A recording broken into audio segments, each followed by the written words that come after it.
personne autour de toi ne se pose la question, mais attends, où est-ce que tu pries? Tu me bénis tellement, ton comportement. Il y a des gens ici, si tu ne dis pas que tu es enfant de Dieu, personne ne saura autour de toi. Au travail, on ne saura, même dans ta propre famille déjà, on ne reconnaît pas que tu es enfant de Dieu.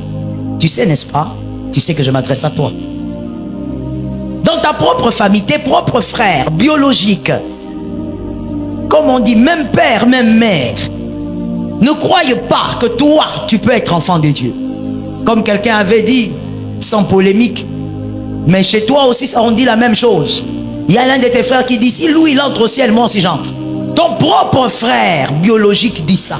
Lui, c'est lui-là. Oh, écoutez, il est qui? Il est dans votre église, il est qui? Ah bon? Mais si Louis entre au ciel, c'est que nous tous, on va entrer. Si tes propres frères disent ça, Jésus a dit, ça commence à Jérusalem. Si à Jérusalem, on ne croit pas en toi, qui va croire en toi? Tout ce que tu fais est fake. Tout ce que tu fais devant nous, inutile. Je disais à quelqu'un pas plus tard que ce matin, ça ne sert à rien de te battre pour que les hommes reconnaissent que tu es quelque chose. C'est vraiment inutile. L'approbation des hommes est 0 multiplié par 0. L'approbation des hommes, c'est rien du tout. Tu veux que les hommes voient que toi tu fais, toi tu es. Ça ne sert à rien. Le premier sens de la victoire, on en a parlé la semaine passée, c'était le salut de votre âme. Ça ne sert à rien de tout gagner si vous perdez votre âme. C'est même une malédiction. De célébrer beaucoup de choses sur terre et de perdre son âme. J'espère que les jeunes, vous avez vos carnets, vous êtes en train de noter. Les bonnes habitudes commencent à votre âge, même plus bas que ça. Le deuxième sens de la victoire, on a expliqué beaucoup de choses dans le premier sens de la victoire. Gagner votre propre âme, que Jésus vous gagne avant de gagner tout ce que vous voulez. C'est ce qu'on avait dit. Il faudrait que vous vous rassuriez que Jésus vous a gagné avant de vous soucier de gagner tout ce que vous voulez sur terre. Et on l'a bien dit, que les victoires se tissent sur la terre. Et même la victoire éternelle, c'est-à-dire justement le fait que Jésus vous ait gagné, ça se passe sur la terre. Repose en paix ne commence pas quand vous mourrez. On prépare le repos quand on est vivant. Et donc quand on n'a pas préparé ce repos, on a beau vous dire 400 000 repos en paix, vous serez dans le tourment là où vous serez. C'est maintenant qu'il faut vivre pour que au-delà de cette vie, vous soyez dans la paix. Aujourd'hui, le deuxième sens de la victoire, pour nous les circoncis. Que les âmes soient gagnées ou encore le gain des âmes. Le deuxième sens de la victoire ou des victoires des circoncis, le gain des âmes. Après avoir donné votre vie au Seigneur, après vous avoir rassuré que Christ vous a gagné, toutes vos victoires terrestres devraient permettre à Christ de gagner les âmes. Vous ne pouvez pas rechercher des victoires pour une vaine gloire, pour simplement laisser des choses à vos enfants. Dans tout ce que vous faites, Christ doit se retrouver. Et c'est la grande bataille, vous voyez, même les amens sont discutés. C'est-à-dire la grande bataille de cette génération, des chrétiens de cette génération, c'est aussi celle-ci. Que dans tout ce qu'on fait, Christ se retrouve. On n'est pas chrétien à l'église. On n'est pas chrétien à certains lieux. Être chrétien est une vie. Et je veux mieux le dire pour celui qui peut comprendre. Être chrétien, c'est tout ce que vous avez. C'est pas comme si on a deux vies et puis non, c'est ce que vous avez. Donc dans tout ce que vous célébrez sur terre, Christ doit se retrouver. Et Christ doit gagner les âmes parce que vous gagnez. J'attends que quelqu'un me donne un amen normal.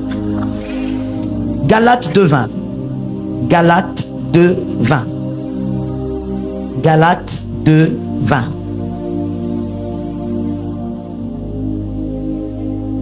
il est écrit, j'ai été crucifié avec Christ, et si je vis, ce n'est plus moi qui vis.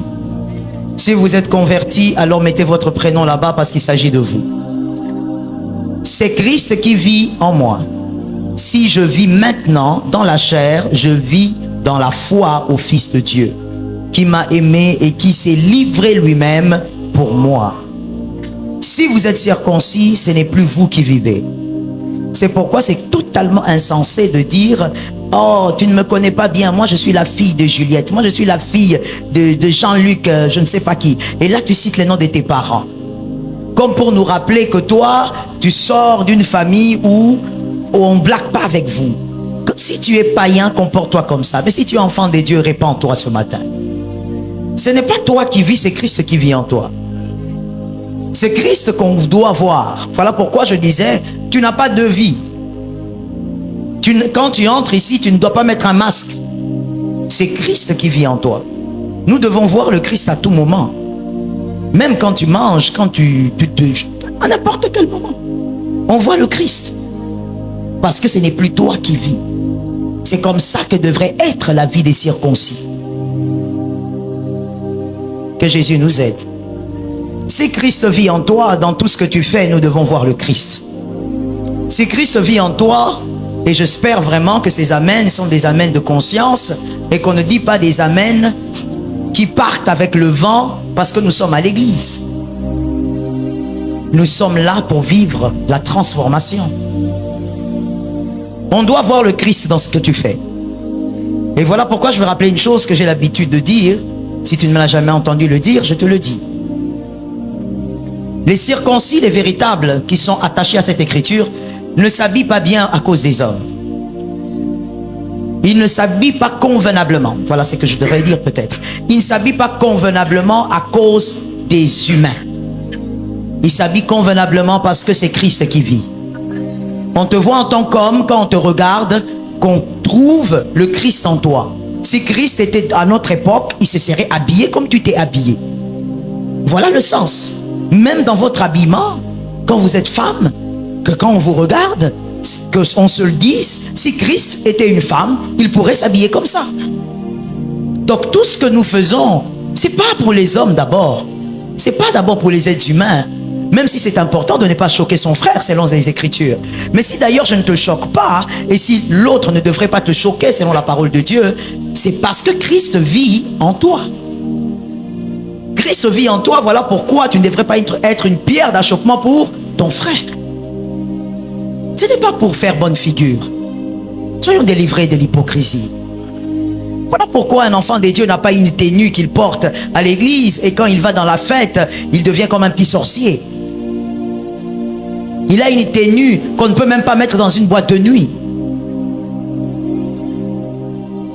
Si tu vis, si vraiment tu es circoncis, c'est Christ qui vit en toi. Dans toutes tes victoires, et donc on doit voir le Christ. Dans toutes tes victoires, le Christ doit gagner. Tu ne dois pas être le seul à gagner.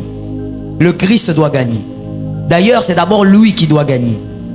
Aide-moi à dire ça à ton frère. C'est d'abord le Christ qui doit gagner. Dans toutes nos victoires terrestres, Christ doit les utiliser pour gagner les âmes. Gagner les âmes. Comment cela se passe-t-il pratiquement?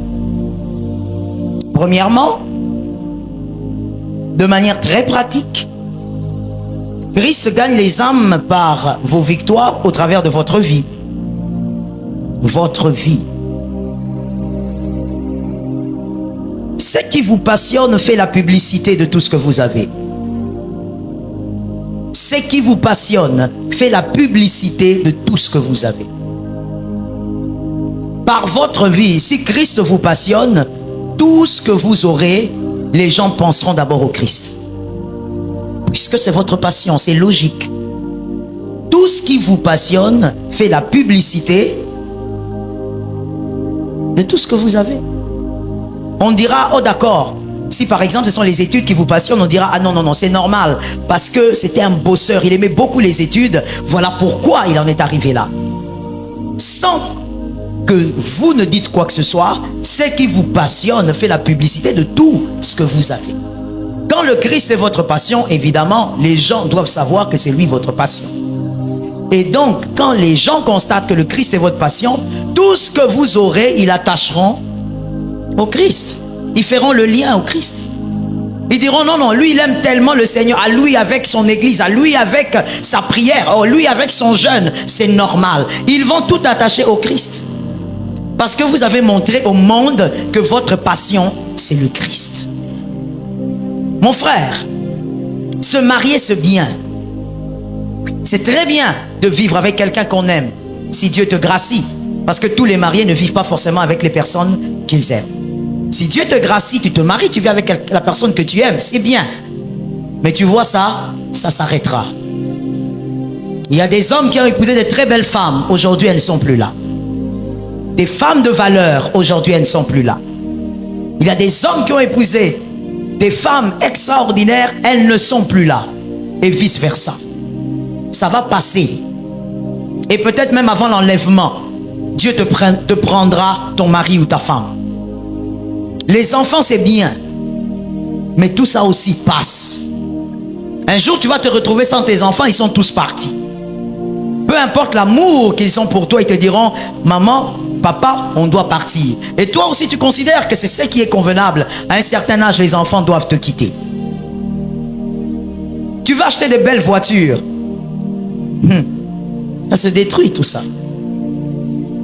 Ça se détruit tout ça. Et non seulement que ça se détruit, le monde est tellement monde que toutes ces choses, à un moment donné, deviennent caduques.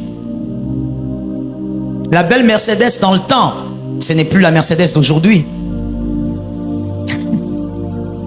Ah, Lord.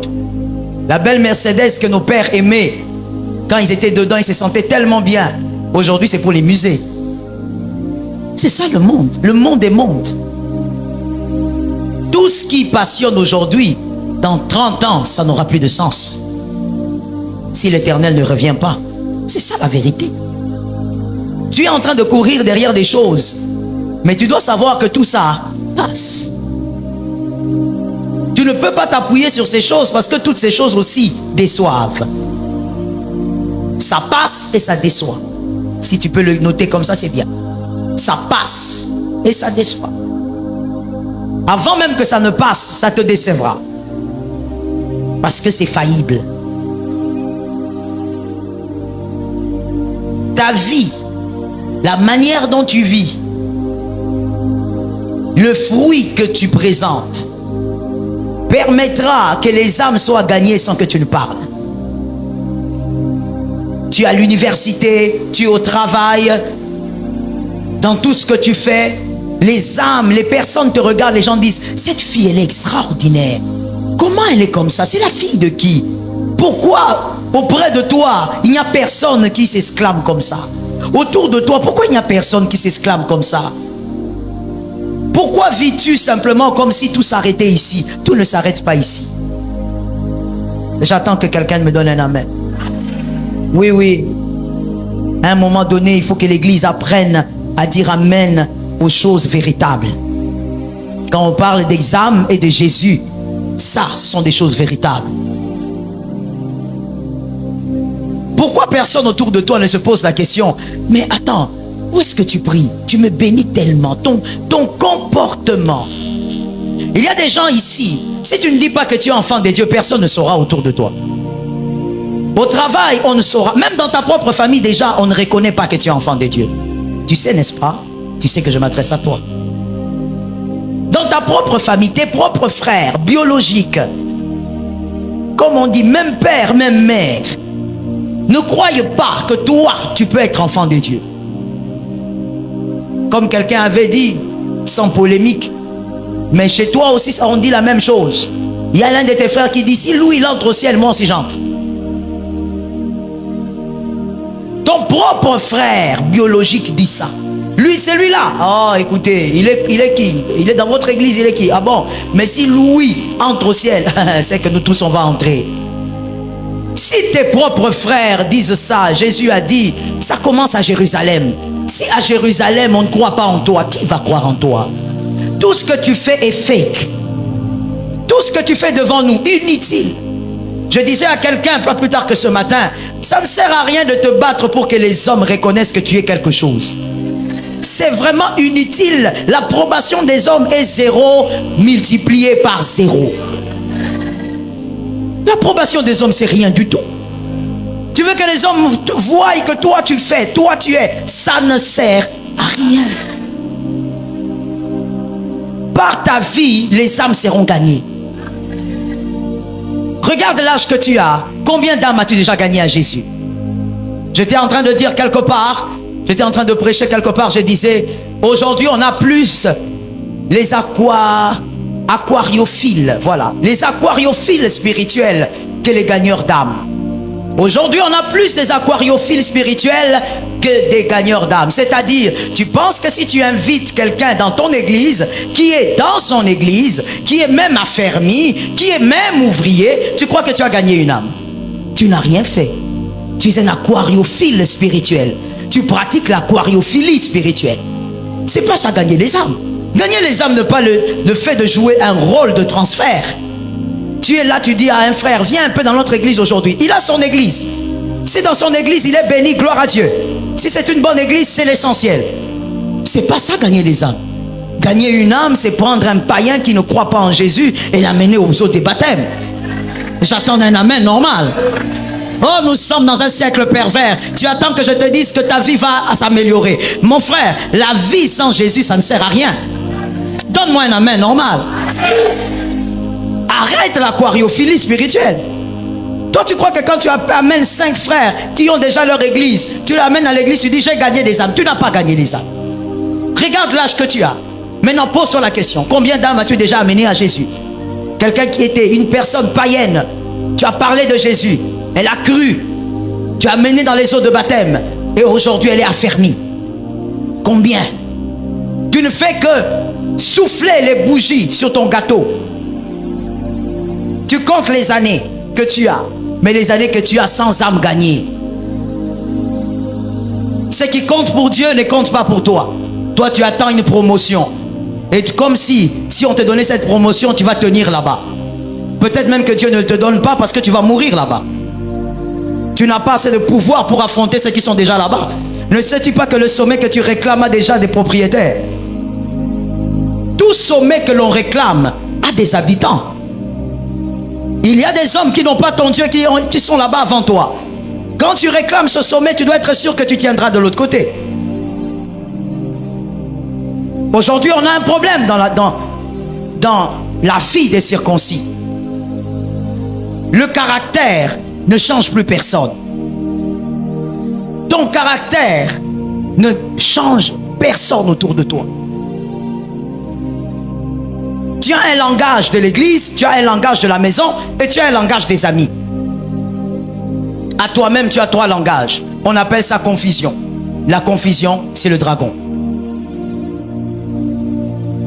Que ton caractère amène les âmes à Jésus. La victoire que tu auras sur la terre, les victoires que tu pourras avoir, que ton caractère attire les gens.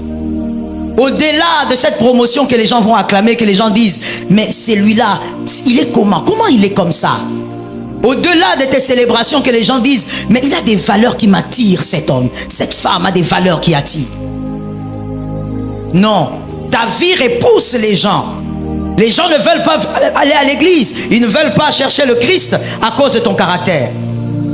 Il y a un monsieur une fois qui a vu une photo sur ma page. J'étais avec quelqu'un. Évidemment, je préfère taire le nom. Et puis il m'écrit, il m'écrit en privé, il me dit, pasteur, celui avec qui vous étiez là, c'est qui? J'ai dit où? Parce qu'il y a eu plusieurs photos. Comme d'habitude, on publie les photos des cultes. Il dit, celui-là, j'ai dit, c'est mon fils. Il me dit, ah bon? Mais il a besoin du brisement. Il a vraiment besoin du brisement.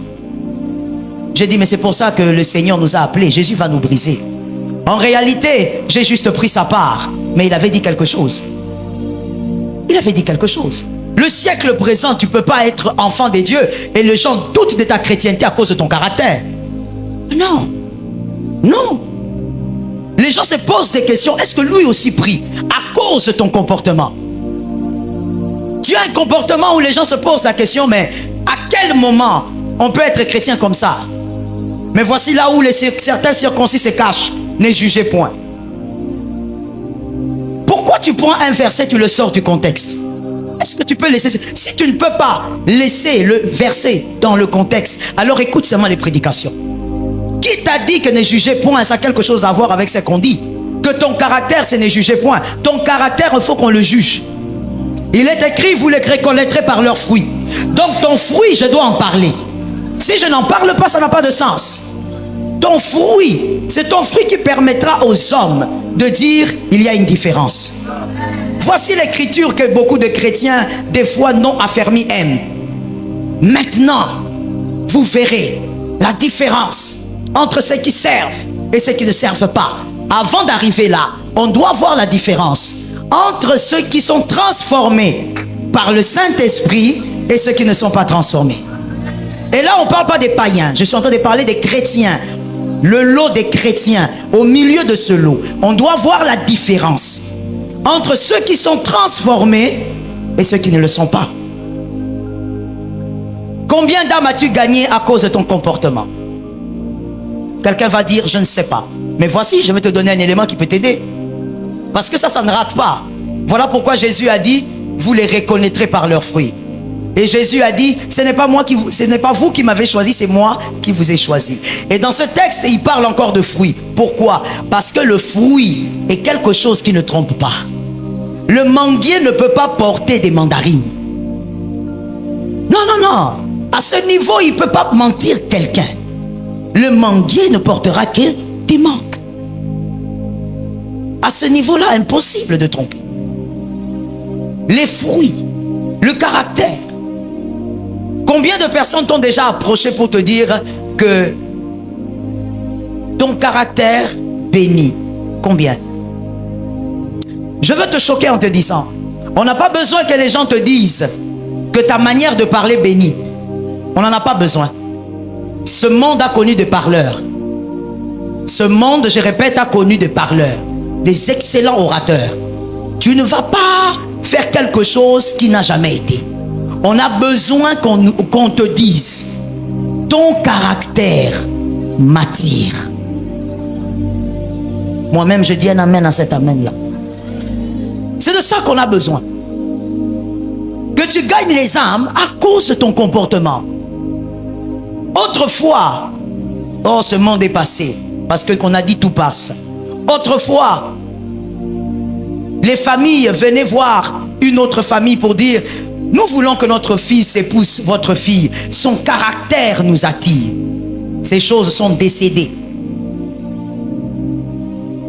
Ces choses sont mortes, enterrées, et il y a une pierre tombale. Les filles d'aujourd'hui, les femmes d'aujourd'hui, qui va être attiré à cause du caractère? Voilà pourquoi la plupart d'hommes aujourd'hui choisissent à cause du corps. C'est le corps qui attire aujourd'hui.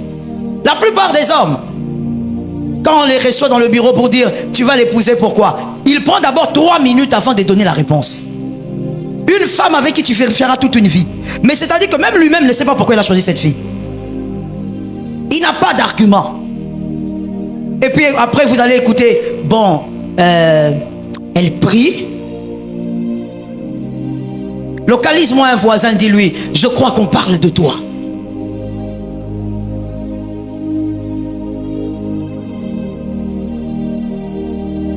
Donc toi tu as choisi une femme parce qu'elle prie.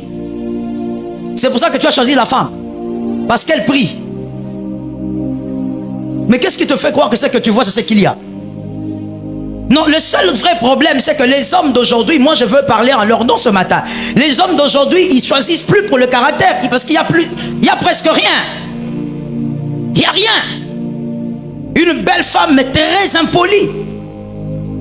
Elle est diaconesse à l'église. Elle est au service d'accueil.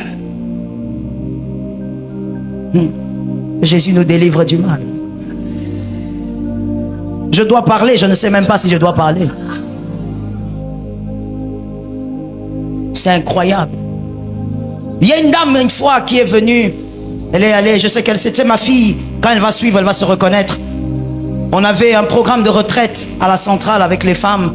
elle a fait le déplacement, elle est venue jusqu'à Kinshasa pour assister à cette retraite. Et je ne savais même pas qu'elle était venue. C'est pendant, je crois, le 2e jour que je l'ai vue. Et puis après le culte, je l'ai bénie parce que c'est quand même un voyage qu'elle a eu à faire. À la fin de la retraite, elle me dira, maman, j'aimerais bénir un frère que j'ai vu ici. J'ai dit, bon, quel est son nom? Elle me dit, bon, je n'ai pas retenu son nom, c'est ça le problème.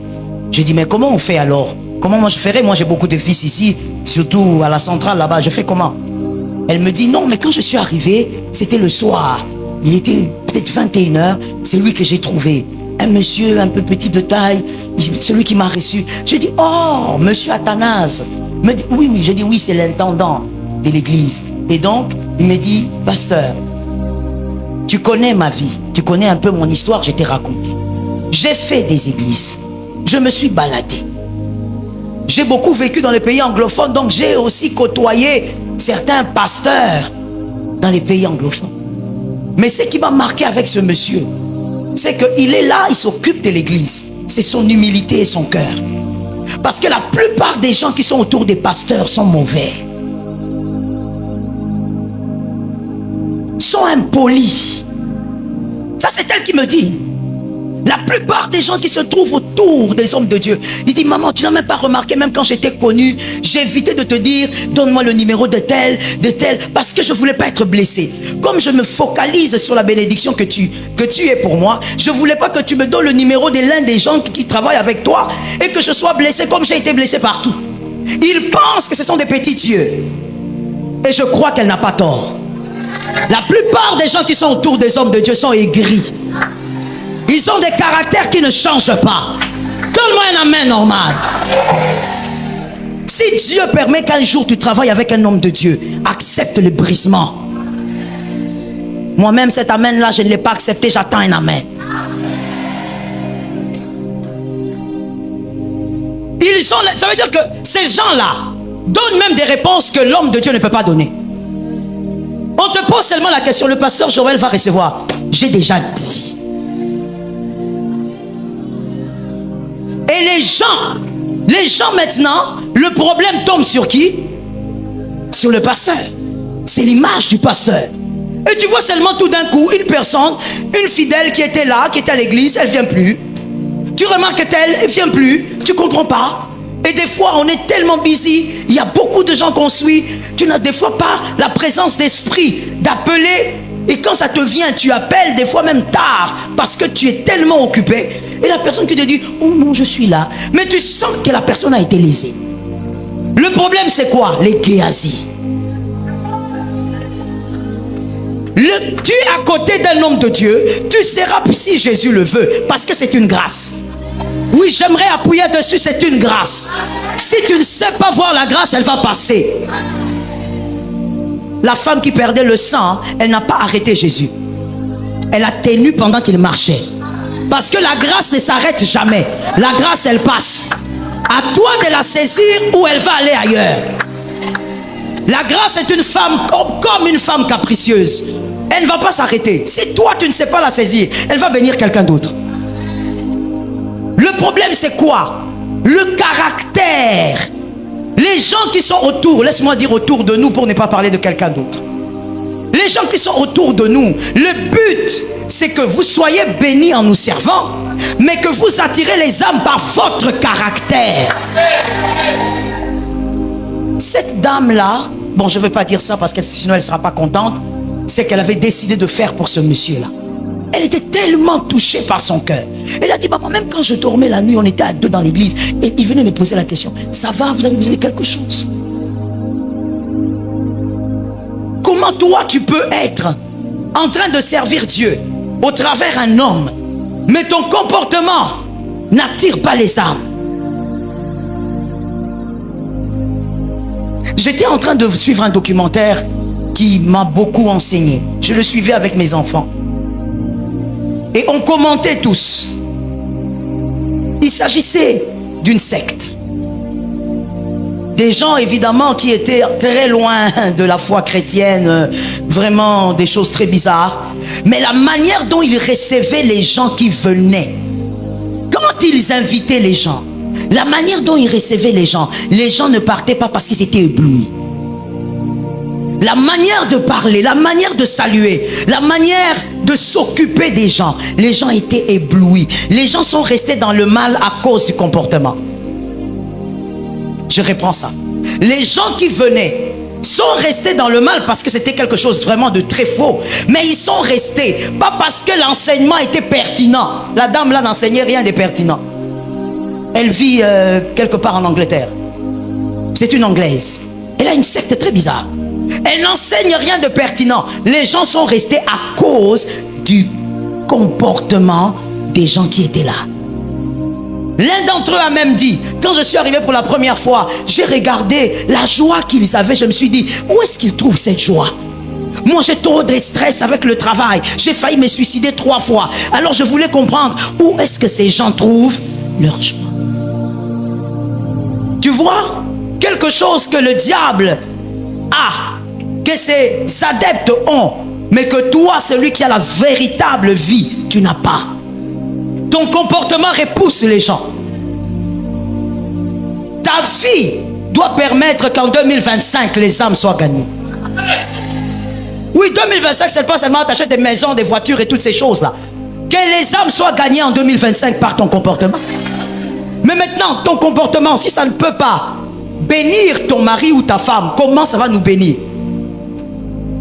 Déjà, ton mari se plaint de toi. On se plaint de tout le monde parce qu'on est imparfait. Mais ton mari, quand il regarde, il se pose la question, est-ce qu'à l'église, on connaît cette femme? Une fois, j'ai salué un monsieur, on s'est retrouvé quelque part, et c'était ma fille, qui est d'ailleurs ici. C'était ma fille, elle était avec son mari, on s'est retrouvé à un endroit. Elle m'a vu, elle est venue me saluer. Moi aussi, je me suis levé, j'ai salué aussi son mari. Et je dis, bonjour, je suis contente de vous voir finalement, monsieur. Et il me regarde, il me dit, c'est chez vous que ma femme vient. Le sourire là, je me suis posé la question que j'accepte ou que je refuse. Juste le sourire qui m'a lancé là. J'ai étudié ce sourire, ce sourire n'est pas normal. J'ai regardé le monsieur, j'ai dit, pourquoi? Il me regarde, il me dit, non, non, non, c'est juste une précision. Hein? Et quand il parle, il regarde sa femme de haut en bas. J'ai compris le code. J'ai dit, ok, cette femme ici fait des choses façon. Ton propre mari avec qui tu vis, tu manges, tu dors, ne croit pas en toi. Et tu fais semblant ici, tu perds ton temps. Ta propre femme, elle ne croit pas en toi. Des fois quand tu es là, tu pries, elle rit. Tu sais que tu es là, tu sais. Ton mari est au coin en train de rire. Et quand tu finis, il te demande, tu as fini? Bon, si tu as fini, viens me servir. Il sait que ton... Au fait, je veux te le dire, mon frère en face. Rien n'éblouit comme le comportement. Parle comme tu veux. Fais des miracles comme tu veux. Même Jésus lui-même a dit, c'est question de fruits. Rien ne met à l'aise. Oui, je veux dire ça comme ça pour ceux qui ne sont pas encore montés. Rien ne met à l'aise comme le comportement. Voilà pourquoi il est important que tout celui qui se marie sache pourquoi il s'est marié. Parce que les enfants qui arrivent, tu vas transmettre le comportement. L'éducation, la bonne éducation, c'est le comportement.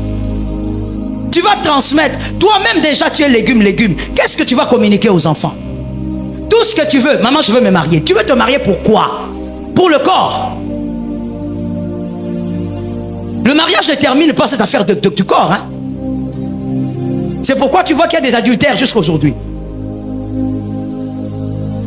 Que Jésus nous délivre du mal.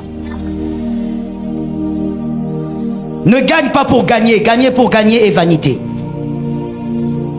Gagne sur la terre par ton caractère également pour que les âmes soient gagnées. Que dans ta famille cette année, qu'il y ait des gens qui donnent leur vie à Jésus. À cause de ta manière de parler, de ta manière de réfléchir, à cause de ta façon de porter les autres, que les âmes soient gagnées.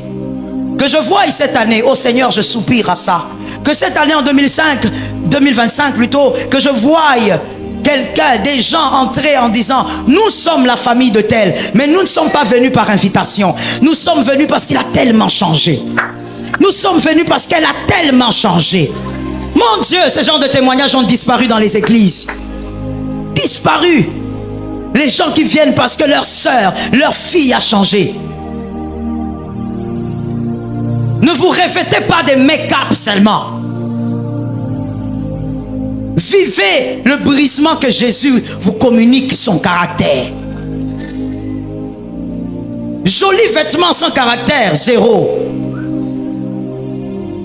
Savoir parler sans caractère, zéro mon frère. C'est ce que Dieu disait pour David. Quand il disait j'ai trouvé l'homme selon mon cœur, il voulait dire j'ai trouvé l'homme qui a le caractère qu'il faut. C'est ça. Bon, si je dis un amen dessus mon frère, c'est ça.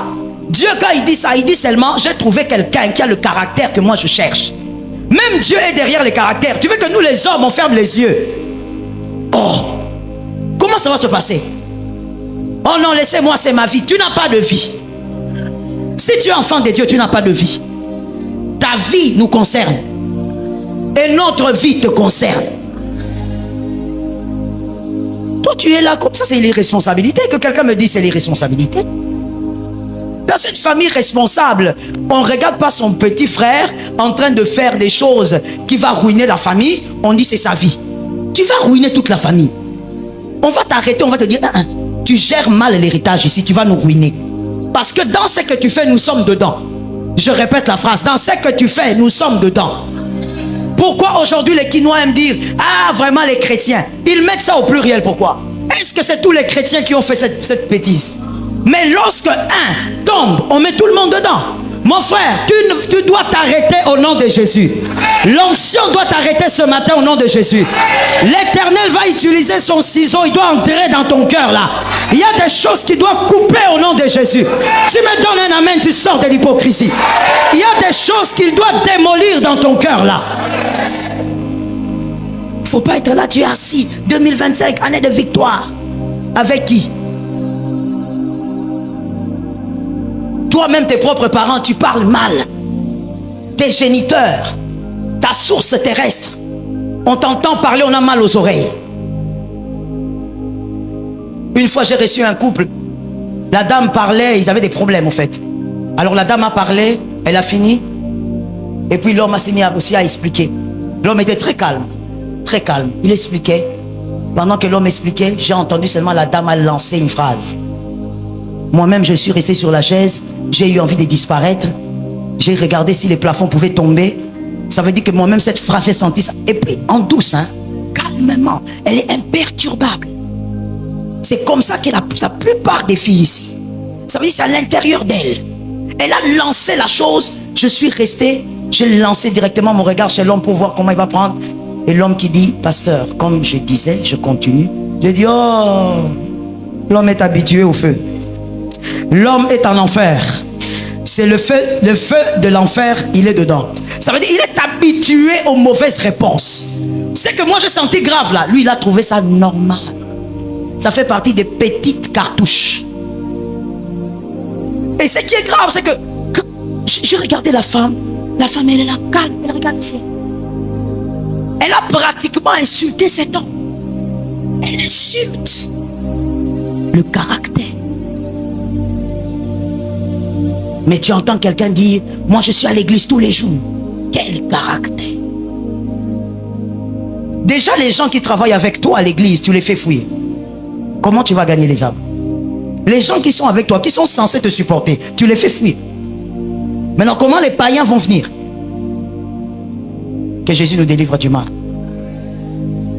Gagner les âmes donne des récompenses au ciel. Quand on est incirconcis, on n'est pas seulement à l'étape d'entrer au ciel. On considère que ça, on se bat pour qu'on ne perde pas le ciel. On l'a déjà. On se bat maintenant pour les récompenses. Parce qu'au ciel, il y aura aussi des façons. C'est ce que l'Écriture dit. Il y aura des gens qui vont entrer, mais tu es le plus petit des plus petits. Tu dois être récompensé. Et les âmes doivent être gagnées. Il y a quelque chose que l'Esprit est en train de me rappeler. Je le dis évidemment, puisque c'est le Saint-Esprit qui est l'enseignant. Il y a des personnes, quand on te dit, tu vois ce que tu as dit, tu vois ce que tu as fait, ça lésait tel frère. Ça ne dit absolument rien. Donc tu joues avec les âmes de Jésus comme ça. Et qu'est-ce qu'il s'est dit? Ah, Kanisa Nengalini. traduction, qu'il pense ce qu'il veut. Ah bon? Il y a un Dieu qui est mort pour cette personne-là. Le prix de son âme, tu connais? Comment tu peux t'en foutre à un tel niveau? Et ça, c'est un circoncis charnel. Charnel, il vit dans la chair. Je répète encore ceci avant de passer. S'il vous plaît, ne vous fiez pas à ce qui sort de la bouche. Concentrez-vous sur les fruits. Là où il y a les fruits, c'est là où il faut s'asseoir. Même Dieu cherche les fruits. L'homme selon mon cœur. Et je veux dire une chose avant de passer par rapport aux fruits, parce que je l'ai entendu aussi plusieurs fois au milieu de certains circoncis. Mon frère, ne te compare pas aux hommes pour dire que tu es meilleur. Parce que ça sera un piège pour toi. Tu vas arrêter d'évoluer dans la transformation. Tu vas arrêter d'évoluer dans la transformation de ton caractère. Parce que tu vas dire, moi je suis meilleur que Jean-Luc. Jean-Luc boit. Jean-Luc va dans les boîtes. Jean-Luc est adultère. Moi tout ça je ne fais pas. Donc je suis... Non, c'est un piège. Localise-moi un frère, dis-lui ne te compare pas à moi. Est-ce que tu peux bien localiser un autre? Dis-lui ne te compare pas à moi. Tu dois te comparer à quelqu'un. C'est qui cette personne? Exactement. Maman, avec lui, même si tu ne fais pas tout ce que Jean-Luc fait, tu sentiras toujours que tu es sale. Avec Jésus, tu te sentiras toujours loin en arrière. Ne te compare jamais aux hommes. Ce que toi tu ne fais pas, que l'autre fait, il y a un autre qui ne fait pas ce que toi tu fais. Est-ce que je parlais aux intelligents? Quand tu dis, moi je suis meilleur que Jean-Luc, comme Jean-Luc, tu trouves que tu es meilleur dans ce domaine, n'est-ce pas? Mais il y a quelque chose aussi que toi tu fais, qu'un autre là-bas ne fait pas. C'est un piège, c'est un mauvais jeu. Compare-toi à Jésus. Ne te compare même pas à un pasteur. Compare-toi à Jésus. Là où Jésus n'est pas tombé, ne tombe pas. Ça tombe sur moi-même au nom de Jésus. Là où Jésus n'a pas failli, prie que le Saint-Esprit t'aide à ne pas faillir. Compare-toi à Jésus, ne te compare pas aux hommes. Non, moi quand je compare avec madame telle, moi j'ai pris beaucoup. Ne te compare pas à elle. Compare-toi à Jésus. Fais-tu ce que Jésus attend de toi? Cette année, gagnons les âmes par notre caractère. J'ai aimé cet amen, moi je dis aussi amen dessus. S'il vous plaît, écrivez ça si vous le pouvez. Vivre une vie qui vous plaît.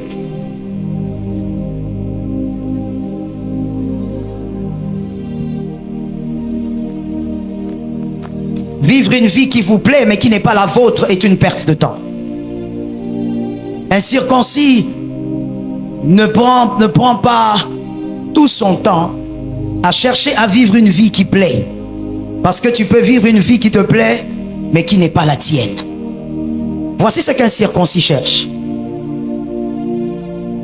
Le circoncis cherche à vivre sa destinée.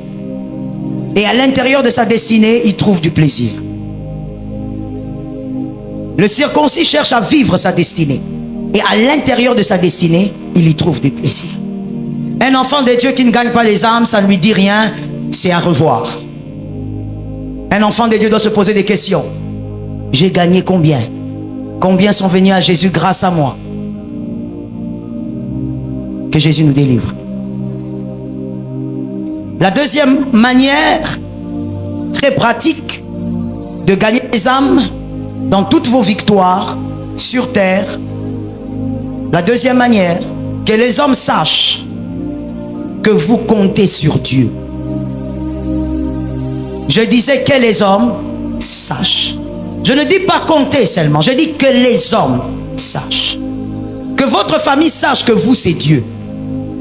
Commencez toujours à Jérusalem. Quand vous parlez avec vos frères, vos soeurs, vos cousins, vos cousines, qu'ils entendent des phrases du genre « Moi, je compte sur Dieu ». Vous faites ce que vous devez faire en tant qu'enfant de Dieu, mais au-delà de tout, vous comptez sur Dieu. Qu'au travail, on sache que vous comptez sur Dieu. Oui, vous ne comptez pas sur vos relations. Oh non, le chef là connaît mon papa. Mon frère, ça va te décevoir. Que partout là, on sache que vous, c'est Dieu. Vous comptez, n'ayez pas honte de dire, moi je compte sur Dieu. Vous faites ce que vous avez à faire, mais en même temps, dites aux hommes, dites à tout celui qui a une paire d'oreilles que vous comptez sur Dieu. C'est important que les gens sachent que vous et Dieu, c'est une vie. Lorsque vous faites cela, quand un miracle vous arrive, ou même quand une victoire vous arrive, les hommes vont acclamer votre Dieu. Oui, même sans vous. Parce qu'ils savent que traduction, Louis a l'habitude de dire que Louis, sa vie, c'est Dieu. Et les hommes vont célébrer votre Dieu même sans le savoir. Tu n'auras pas besoin de dire Dieu m'a fait ceci. Les hommes, quand ils vont apprendre, ils vont dire ah, son Dieu l'a visité. Ça tombe sur quelqu'un d'intelligent.